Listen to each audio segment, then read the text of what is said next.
Now, on to our own energy security and affordability.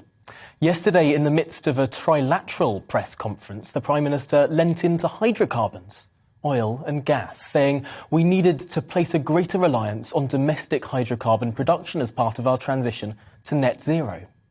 One of the things that we're looking at is the possibility of using more of our own hydrocarbons, and you'll have heard already what the business secretary has had to say about licenses for UK's own domestic production. That doesn't mean that we are in any way abandoning our commitment to reducing CO2.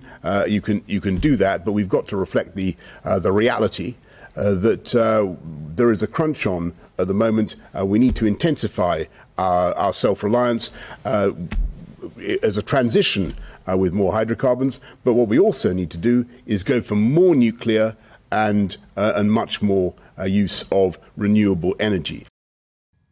The Prime Minister there, and senior figures in the Conservative Party are leaning into what this could mean for natural gas, for fracking. Writing in The Sun today, former Cabinet Minister and Brexit negotiator Lord Frost wrote, "Under Yorkshire and Lancashire, there is enough shale gas for our needs for 50 years. Modern fracking has a tiny footprint and brings no risk. The Americans do it every day and we import the results." Lord Frost there, writing in The Sun. Yet, when I asked the Prime Minister's spokesman about this yesterday, pointing to how the 2019 Conservative manifesto says that if the science shows it can be done safely, the fracking moratorium could be lifted, the answer I received was less than enthusiastic.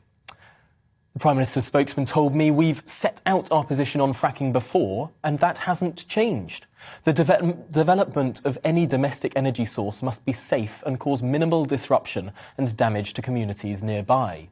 He went on to add that we know that fracking currently comes with a high price on communities in the countryside. The quantity and size of tremors associated with fracking cannot be adequately predicted, which is why we instituted a moratorium on the basis of scientific evidence. So no movement yet from Downing Street, despite Boris's words yesterday, on hydrocarbons,